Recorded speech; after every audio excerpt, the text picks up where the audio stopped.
하겠습니다. 자, 이 글은요, 앞부분에 보니까 어떤 딜레마 상황이 지금 나와 있는 상황이에요. 여러분 아마 글 읽으셔서 아마 상황은 생각이 되실 겁니다. 자, 한번 가보도록 할게요. 넓은 바다에서 여러 사람을 태운 배가 난파를 했고요. 바다에 빠진 선원 A가 하나 등장을 합니다. 그런데 또 같이 난파당한 또 누가 있죠? B도 있네요. 근데 사실 A는요, 간신히 나 하나 정도만 건사할 정도의 널빤지를 간신히 붙들고 있었던 상황이었습니다. 자, 근데요, 이 A랑 B가요, 둘 다 살겠다고 널빤지를 붙잡고 있다가는 둘 다 침몰할 것 같아. 그래서 어떤 상황이 됐어요? 선원 A는 둘 다 빠져 죽을까 걱정을 해서, 자, 이 사람이 A고요, 이 사람이 B죠. A가 누구를 밀쳤어요? B를 밀쳤습니다. 이런 상황이에요. 자, 그러다가 결국에는 B는 뭐 했어요? 아하, 이분 뭐 하셨어? 네, 사망하셨습니다. 물에 빠져 죽었네요. 자, 선원 A는 결국 구조가 되어서 살았습니다. 자, 그래서요, 지금 이 사례가 바로 요 그림의 상황을 생각해 보시면서 한번 볼 건데요. 자, 지금 문제되는 상황이 바로 뭐예요? 문제점이 바로 여기에 있죠. 아, 윤리적으로 허용될 수 있는지가 논란거리가 되지만 사실 뭘 더 집중해서 따져보겠대요. 형법상 처벌되어야 하는지를 따져보겠습니다. 그래서 지금요, 이 글의 핵심적인 내용은 이 위에서 언급한 이 사례가 과연 형법상으로 처벌할 수 있느냐, 죄로서 처벌되는 죄이냐, 이걸 바로 물어보게 되는 겁니다. 근데 제가 이 지문을요, 여러분들한테 풀어보라고 가져왔던 이유는 사실 그 이전에는 대체로 민법 문제들이 많이 수능에서 출제가 되었거든요. 근데 어느 순간부터 점점 EBS 수능 특강, EBS 수능 완성에도 점점 형법 문제들이 나오기 시작을 했어요. 그래서 얘들아, 형법 문제의 가장 기초적인 틀을 보여주는 지문이랑 함께 가지고 온 거거든요. 자, 그래서 뒤에 여러분들 빈 공간이 있을 것 같아서 잠깐 필기만 좀 잠깐 하고 넘어갈게요. 여러분들이 아마 이 글을 읽으실 때 이런 알고리즘을 좀 머릿속에 넣고 읽으셨다면 훨씬 더 내용 이해가 빠르셨을 거예요. 그래서 얘들아, 글을요, 얘가 범죄이냐 아니냐를 판단하는 그 순서는 다음과 같습니다. 먼저 첫 번째, 이 글에서 구성요건이라고 얘기한 게 있었어요. 아까 구성요건은 본문에 아마 나왔었을 텐데 법에다가 적어놓은 거예요. 이러이러한 행동을 하면 죄가 될 수 있습니다. 라고 유형화해 놓은 것들을 구성요건이라고 얘기를 했던 거죠. 그래서 첫 번째로 여러분들이 판단하셔야 되는 건 어떤 사람의 행동이 법에서 규정해 놨던 죄가 되는 행동에 해당하느냐, 요거를 먼저 따져보셔야 될 겁니다. 근데 만약에 딱 봤는데 구성요건에 해당하지를 않네? 그러면 범죄가 될 수가 있어요, 없어요? 없겠죠. 근데 얘 구성요건에 해당되잖아? 그럼 다음 단계에서 따져보셔야 되는 건 뭐예요? 이 행동이 위법한가입니다. 근데 이 글에서 나와 있던 사례 중에서 위법하지 않은 상황이 있었는데 두 가지죠. 첫 번째, 정당방위이거나 또는 긴급피난이거나. 이 상황이 되면은 뭐에 해당하지 않는 거예요? 위법하지 않은 행동이 되어서 뭐 할 수 없어? 범죄로 처벌할 수가 없는 상황이 된 것이죠.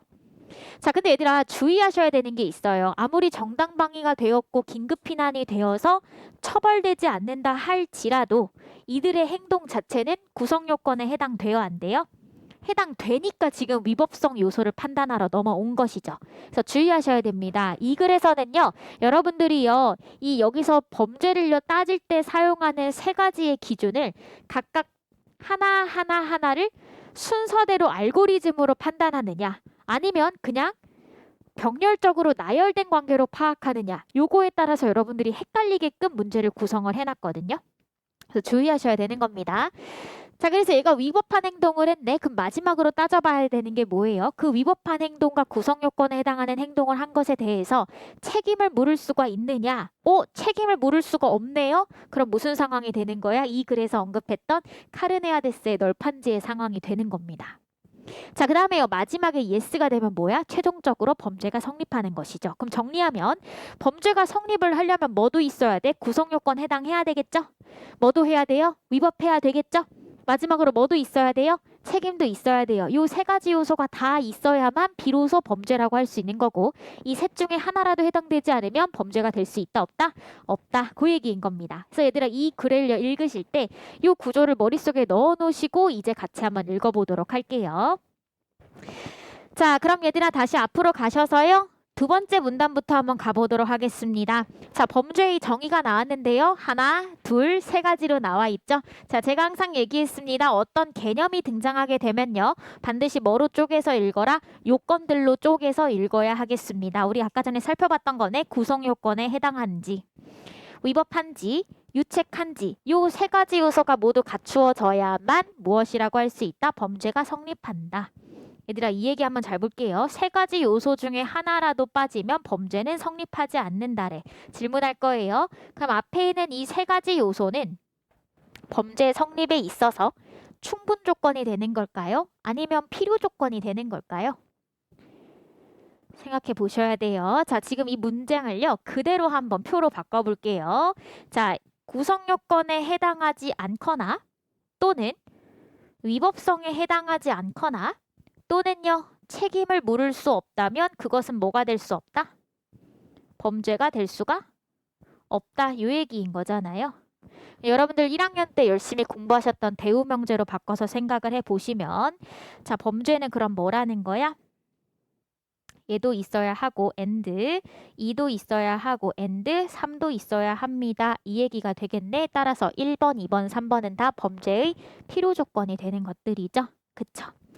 자, 이제 이어서 갈게요. 이 중에서 구성요건이란 개념 나왔습니다. 개념 나오면 항상 여러분들 통으로 읽으시면 안 되고요. 이 개념을 구성하는 요건들로 끊어서 읽으셔야 됩니다. 첫 번째 볼게요. 형벌을 부과할 대상이 되는 거고요. 대상이 키워드네요. 또 뭐예요? 위법한 행위예요. 근데 그것을 어떻게 한 거야? 유형화해 놓은 겁니다. 이러이러한 행동을 하면은 죄가 될 수 있습니다. 라고 기술해 놓았다. 기술하다 무슨 뜻이에요? 서술하다와 같은 뜻이죠.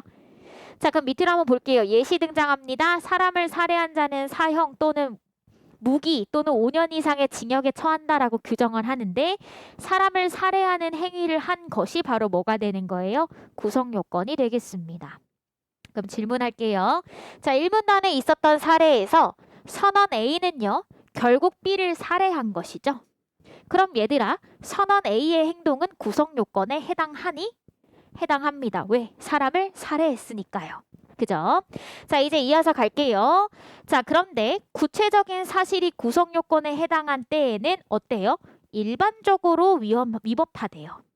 근데 얘들아, 일반적으로의 반대말이 뭐니? 대체로 위법하다는 거잖아. 그러면 위법하지 않은 상황도 있겠네요. 그래서 얘들아 항상 반대로도 생각을 하셔야 됩니다. 어떤 상황이에요? 일반적으로 위법하지만 일반적으로 위법하지 않은 어떤 상황이죠? 예외적인 상황도 있을 수가 있겠네. 그래서 그 예외적인 상황에 대해서 지금 설명을 하고 있는 것입니다. 대표적으로 알려진 게 바로 뭐예요? 정당방위와 긴급피난이라고 개념이 지금 몇 가지가 등장했어요? 두 가지가 등장했네요. 자, 얘들아, 개념이요 2개 정도 등장하면 항상 머릿속에 뭐 떠올려야 돼? 두 개념 사이에 공통점과 차이점을 비교하는 문제가 반드시 한 문제는 나오겠구나라고 머릿속에 바로 떠올리시고 이 둘 사이의 공통점과 차이점을 분석할 준비와 태세를 갖추셔야 되겠습니다. 그럼 가보도록 할게요. 자, 정당방위입니다. 정당방위는 첫 번째 개념 등장했죠? 그럼 제가 끊어서 읽으라고 했어요. 자기 또는 타인의 법이익을 입니다. 이게 첫 번째 요건이죠. 두 번째 요건입니다. 뭐예요? 현재 일어나야 하고요. 근데 동시에 또 어때요? 위법해야만 합니다. 무엇이요? 그 침해가요. 그 다음에 세 번째 요건입니다. 그거로부터 방위하기 위해서 뭐 해야 돼? 상당한 이유가 있어야 돼요. 얘들아, 여기서 말하는 상당한 이유라는 게 대체 뭘까? 예를 들어 볼게요. 제가 열심히 길을 가고 있는데 누군가 갑자기 저를 보더니 때리려고 해요. 그럼 저를요 폭력을 하려고 하는 거잖아요. 그럼요 지금요 이 상황은요 현재의 위법한 침해라고 할 수가 있겠죠. 근데 제가요 나를요 방위하겠다고 해서 벽돌로 쳐서 저 사람 죽여버렸어. 그럼 얘들아 이거는요 상당하다고 할 수가 있니? 너 스스로를 방어하기 위해서 저 사람 죽인 거 사회적으로 좀 타당해 보이니? 꼭 죽였어야만 했을까? 그냥 이렇게 막는 걸로는 불가능했을까? 이런 생각 들죠. 그래서 얘들아 이렇게 사람이 나를 때리려고 했을 때 죽인다? 이런 건 상당성이 없다라고 보는 겁니다. 무슨 말인지 이해되시죠? 가보도록 할게요. 여기에는 법이 불법에 양보할 필요가 없다는 전제가 깔려 있습니다. 해서 여기서 말하는 불법은 바로 뭘까요? 2번의 현재의 위법한 침해를 말하는 겁니다. 그럼 얘들아, 지금 정당방위는요, 법이 불법에 양보할 필요가 없다라는 전제가 있다면 여기서 굉장히 중요한 요소는 뭐겠어요? 침해가 뭐여야만 해? 위법해야만 해. 이게 정말 중요하겠네? 그지? 자, 이제 밑으로 가보겠습니다. 이번엔 긴급피난이에요. 자, 긴급피난은요, 자기 또는 타인의 법익에 대하여서 2번 현재의 그냥 위난이에요. 얘들아, 위난이 뭐야? 뭔가 나에게 닥쳐오는 고난과 시련을 의미하는 거잖아요. 그럼 이 위난 안에는요, 당연히 위법한 침해도 뭐가 될 수가 있어? 위난이 될 수도 있어요. 근데 얘들아, 동시에요. 제가 가끔 얘기하죠. 저희 동네가요, 처음에 이제 신도시였거든요. 그래서 도시가 막 이제 막 생기기 전에 들개들이 돌아다녔어요. 그 상당히 무서웠거든요. 그래서 저는 연구도 했었어. 어떻게 하면 들개와 맞서 싸울 수 있을까? 들개가 나를 향해 점프를 할 때 주먹으로 코를 치면 내가 이길 수 있을까? 이거 약간 고민해 봤었어요. 그래서 복싱장 다니는 거야. 들개랑 이기려고. 근데 안 되더라고요. 들개를 이기려면요, 적어도 내가 90kg는 돼야 돼. 들개 몸무게의 3배는 돼야 피지컬로 이길 수 있다. 뭐 이런 겁니다. 여하튼 얘들아, 근데 들개가요, 나를 향해 달려오는 거, 들개는요, 위법한 마음을 품고 나를요 침해하려고 해서 오는 거야? 아니죠. 들개는요, 불법인지 아닌지를 구별할 능력이 없습니다. 그러면 들개가 달려오는 건 뭐야? 위법하지 않은 침해일 수도 있는 거죠. 그래서 얘들아, 보세요. 여기 안에는 뭐가 될 수 있어? 위법하지 않은 침해까지도 뭐 할 수 있다? 포함될 수가 있다. 근데 얘들아, 또 볼게요. 긴급피난에서도 뭐가 중요해요? 상당한 이유가 있는 행위를 해야 되겠네. 자, 그럼 이제 비교해 보겠습니다. 자, 네모랑 세모 사이에서 가장 핵심적인 차이점은 뭘까요? 2번의 요건이 가장 큰 차이가 있네요. 긴급피난은요, 정당방위는 뭐 해야 해요? 위법해야 돼요. 상대방의 침해가. 근데 긴급피난은 꼭 위법해야만 하는 것은 아니에요. 요 차이점이 중요하다라는 거 머릿속에 넣고 가볼게요. 가봅시다. 생명과 같이 대체할 수 없는 큰 법익을 지키기 위해 했어. 질문할게요. 그럼 생명은요, 어떻다는 거야? 가장 크다는 거죠. 대체할 수가 없다는 거니까 가장 큰 법익이고 가장 중요한 법익이다, 이 얘기네. 근데 생명을 지키기 위해서 재산을 희생시킨 것을 가지고 위법한 행위라고 하지는 않을 것이래요. 그럼 보겠습니다. 이 말은 무슨 말이야? 생명보다 무엇이 훨씬 더 큰 가치로 평가된다는 거야, 법에서는? 재산보다 생명이 훨씬 더 큰 법익이라고 판단이 되는 것이고, 생명을 지키기 위해서 재산을 파괴하는 것은 법으로 봤을 때 위법하다? 위법하지 않다라고 본다는 겁니다. 왜일까요? 뭐기 때문에? 이거 정당방위이거나 또는 뭐일 수 있기 때문에, 긴급피난일 수 있기 때문에 위법하지 않다라고 본다라는 겁니다. 가보도록 할게요. 자, 근데 여기서 또 굳이 얘기를 해줬네. 긴급피난은 꼭 위법한 침해 행위로 일어난 위난에 대하여만 인정하는 것은 아닙니다. 그래서 정당방위와 달라요 라고 한 번 더 언급을 해줬네요. 그래서 2번이나 얘기해준다는 건 무슨 뜻이야? 거의 이걸로 문제 내겠다라는 의지 아니겠습니까? 그래서 얘들아, 중요하다는 거 한 번 더 여기서 확인하고 가실 수가 있겠네요. 자, 3단원 가보도록 하겠습니다. 선언 A와 선언 B가 동시에 널판을 잡았어요. 각자의 생명을 생각할 때는 불가피하죠. 살아야 하니까요. 자, 이 상황은 선언 A의 입장에선 급박한 위난이었대요. 생각해 보겠습니다. 자, A가 살기 위해서 널판지를 잡았어요. 근데 B가요, 널판지를 잡는 순간 내 생명은 어때로워지죠? 위태로워집니다. 그래서 지금 여기서 말하는 급박한 위난이라고 하는 건 사실상 뭘 말하는 걸까? 널판지를 잡은 B가 A에게 있어서는 급박한 위난이 될 수밖에 없겠네요. 그죠? 그래서 선언 A에 이어진 행위, 어떤 행위예요? B를 밀었습니다. 나의 생명을요, 위협하는 위난을 제거한 것이죠, 이것은. 그래서 위난을 피하는 데 절실한 것이었습니다. 그래서 사람들은요, 또 뭐라고도 생각해요. 아, 이 행동이 정당방위일 거야 라고도 생각하는 사람이 있는가 하면, 한편으로 어떤 사람은 긴급피난이 성립한다라고 볼 겁니다. 그럼 질문할 거예요. 자, 기억과 니은은요, 둘 다 공통적으로 무슨 생각할까? 선언 A는 무엇이 없어서, 지금 무엇이 없어서 위법성이 없어서 범죄가 성립한다, 성립하지 않는다? 그쵸. 얘네들은 범죄가 위법성이 없기 때문에 범죄가 성립하지 않는다라고 볼 거예요. 다만 구체적인 차이점은 있겠죠. 정당방위일 경우에는 뭐여야 돼? 위법한 침해로부터 나를 방어해야 되는 거잖아요. 나 또는 다른 사람의 법익을. 따라서 정당방위라고 생각하는 사람들은 이 널빤지를 잡은 B의 행동이 뭐라고 생각해? 위법한 침해라고 생각을 하겠네.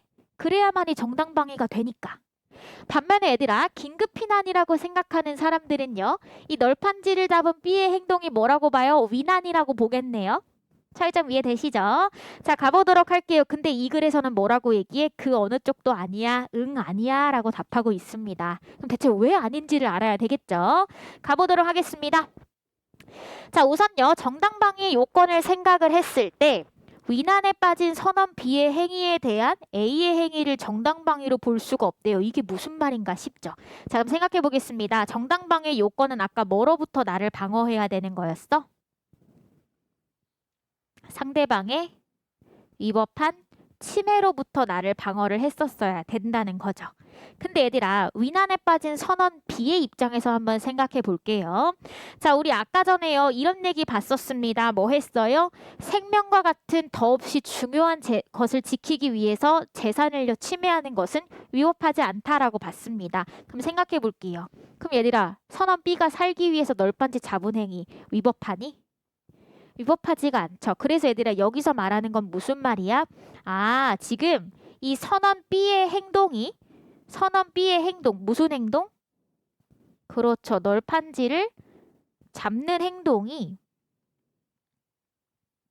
위법한 침해가 아니기 때문에 정당방위가 성립될 수 없다라고 얘기하는 겁니다. 자, 이제 얘들아, 니은의 입장을 어떻게 반박하는지 한번 살펴보도록 하겠습니다. 긴급피난이 성립하려면 보호한 법익이 침해한 법익보다 훨씬 커야 된대. 그냥 커야 되는 게 아니라 훨씬 커야 해. 그럼 보겠습니다. 자, A의 행동을 통해서 보호한 법익은 뭐였어요? A의 생명이죠. 근데 얘들아, A가요, B를 밀침으로써 침해한 법익은 뭐니? 그렇죠. B의 생명이죠. 근데 우리 아까 전에 생명은 그 무엇보다 가장 중요한 법익이라고 얘기를 했으니 이 관계가요, 성립되지를 않는 겁니다. 그렇기 때문에 뭐 할 수가 없어? 긴급피난이라고도 볼 수가 없는 거예요. 그럼 얘들아, 이 글에 따른다면요, 결국에는요, A의 행동은 뭐에 해당하는 거야? 여기에 해당하는 거죠. 그러니까 A의 행동은 구성요건에도 해당을 하는데 심지어 뭐 하기도 해? 위법하기도 하다. 그 얘기인 겁니다. 그럼 우리 이제 마지막으로 뭐 살펴봐야 할까요? 책임을 따져봐야 되겠죠. 그래서 보는 게 뭐예요? 책임이라는 요소를 한번 검토해 봅시다. 근데 책임의 개념에 대해서 이렇게 얘기하네요. 행위자에게 책임을 물을 수 있습니까? 책임의 개념인 거죠. 그럼 얘들아, 더 구체적으로 한번 살펴보도록 하겠습니다. 자, 지금요, 아까 전에 살펴봤던 위법성이라는 개념은요, 개인의 행위가 법질서 사이의 관계에서 보는 것이었어요. 그러니까 즉 행위자 개인의 상태나 생각은 판단하지 않았던 겁니다. 위법성에서는요. 즉 어떤 걸로 보는 거야? 객관적인 관계에서 살펴봤던 것이죠. 근데 얘들아, 반면에요, 밑에 있는 책임의 문제는 뭐예요? 위법한 행위를 한 누구? 행위자 개인을 비난할 수 있는가? 그럼 얘들아, 이거는 뭐야? 개인의 특수성을요, 우리가 반영하겠다라는 겁니다. 책임에 대해서는요. 가보도록 할게요. 형법상 책임은 행위자에 대한 법적인 비난 가능성의 문제인 겁니다. 그럼 책임이 있다라는 건 법적인 비난이 가능하다라는 거고요. 책임이 없다라는 건 법적인 비난이 불가능하다라는 얘기가 되겠죠. 가보도록 할게요. 이걸 더 풀어서 설명하네. 무슨 뜻이야? 그 상황에서 얘가 이 행동 말고는 다른 행동 할 수 있었을까? 이거를 다 뭐라고 보는 거예요? 책임이라는 개념으로 보고 있는 겁니다. 제가 이걸 좀 더 눈에 더 직관적으로 보이게 연결을 해드릴게요. 그래서 살펴보도록 하겠습니다. 적법한 행위를 할 수 있었는데도 위법한 행위를 했다면 뭐 해야 돼? 윤리적인 비난도 받아야 되지만 동시에 법적인 비난도 받아야 합니다. 해서 법적인 비난이라는 건 다 무슨 말이에요? 범죄의 성립 과정에서 책임을 물을 수밖에 없다라는 얘기가 되겠네요. 자, 밑으로 보겠습니다. 만약에 선원 A가요, B에게 양보해줬어. 그럼 뭐 윤리적으로는 멋있는 일이겠지만요. 근데 얘들아 그 상황에서요, 꼭 양보해야만 해? 양보하는 걸 기대할 수 있을까? 대부분의 사람들에게 그건 쉽지 않단 말이에요. 그지? 그렇기 때문에 뭐가 없다? 법적인 비난은 하기가 어렵네요. 이 말은 무슨 말이야? 책임을 물을 수가 없다. 이 얘기가 되겠습니다. 정리가 되셨죠? 자, 그래서 글의 구조가 어떻게 따져지는지 이해가 되실 겁니다. 제가 근데 이걸 가져온 이유는 뭐 때문이냐? 얘가 전형적으로요, 범죄에 대해서 따지는 그 순서를 잘 보여주는 글이기 때문이에요. 이해가 되시나요? 그래서 여러분들 앞으로도 형법 지문 나왔을 때 무엇이 어떻게 범죄가 되는가를 따질 때는 요 순서대로 따져야 된다는 걸 머릿속에 넣으시면은 글의 전개 구조가 훨씬 더 빠르게 들어오실 겁니다. 자, 그럼 이제 문제 풀러 가보도록 할게요. 자, 1번입니다. 선언 A나 선언 B의 행위는 모두 위난을 벗어나고자 한 것이라 볼 수 있다. 맞는 말이죠. 위난은 무슨 위난이야? 바다에 빠져서 죽기 직전의 상황인 거죠. 근데 여기서요, 잘 확인이 안 되면요, 2번에서부터 5번까지 더 읽어가 보면 되겠습니다. 2번 갈게요. 선언 B가요, 선언 A를 밀어 빠져 죽게 한 거야. 똑같은 상황인 거죠. 그냥 A의 상황을 B로 대체한 것뿐입니다.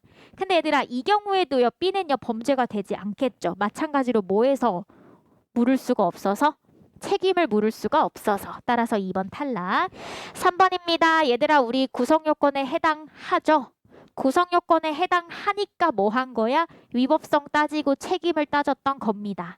그죠? 그렇기 때문에 해당합니다. 4번입니다. 윤리적으로 타당하기 때문에 비난받지 않는 것이 아니라 뭐 하기 때문에? 법적인 비난 가능성이 없기 때문에 형법상 비난받지 않는 겁니다. 자, 5번입니다. 이건 뭐 윤리적으로 대단히 멋있는 일이죠. X, 정답은 1번이 되겠다. 자, 이제 2번 가보도록 하겠습니다. 문제가 나왔네요. 기억과 니은, 공통점과 차이점 묻는 문제라고 볼 수가 있겠습니다. 자, 2번에요. 4번부터 한번 살펴보도록 할 건데요. 니은입니다. 니은은 무슨 입장이야? 긴급 피난이라고 보는 입장이에요. 자, A의 행위에 대해서 책임에 대한 문제까지 따져야 결정될 것입니다.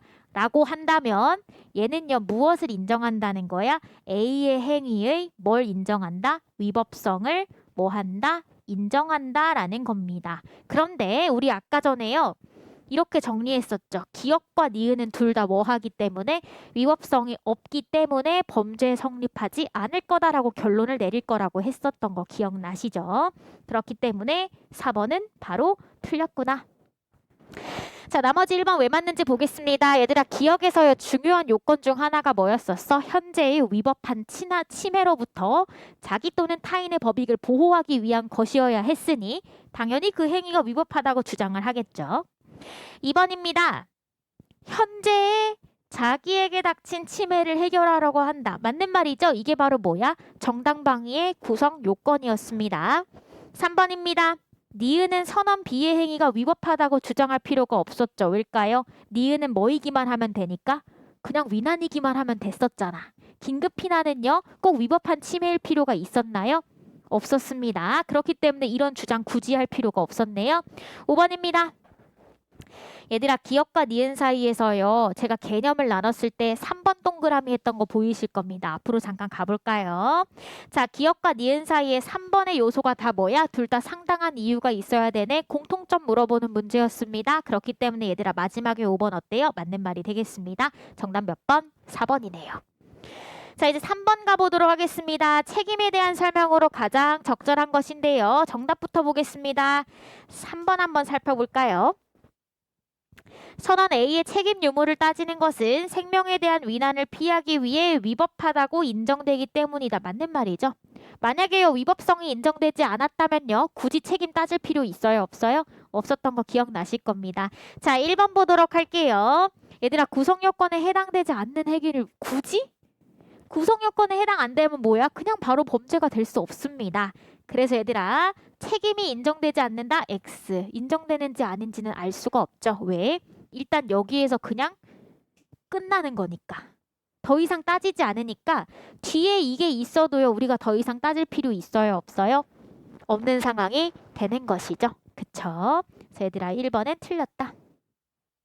자, 2번입니다. 형법상 책임이 있다는 것은요. 다른 행위를 할 수 있는 상황이 없었다고 보는 거죠. 책임이 있다는 것은 미안해. 네, 책임이 없다는 것은 다른 행위 할 수 없었다라고 보는 것이고 책임이 있다는 것은 비난받을 수 있다라는 거니까 따라서 적법한 행위 할 수 있었다라고 전제하는 건 맞는데요. 선언 A는 지금 뭐 때문에 범죄가 성립되지 않았어요? 책임이 없기 때문에. 그래서 2번 탈락. 4번입니다. 유책하지 않은 행위에 대하여는 정당방위가 성립할 수 없기 때문에 정당방위 따지지 않고 책임의 문제 검토하는 것이다. 자, 일단요. 정당방위인지 아닌지 따져보았죠. 벌써 틀렸네요. 자, 그 다음 얘들아 한번 순서대로 생각해 봅시다. 유책하지 않은 행위래. 이건 무슨 말이야? 책임이 없는 행동이라는 뜻이거든요. 근데 얘들아 순서상으로 봤을 때요. 지금 유책하지 않은 행위인데 정당방위가 성립할 수 없기 때문에라는 인과관계가 과연 연결될 수가 있을까? 그쵸? 이거는 확정적이지 않은 거야. 따라서 앞에 있는 것도 확정적으로 단언할 수는 없는 것입니다. 자, 5번입니다. 선언 A의 행위가 위법한지는 따져보지 않아도 됩니다.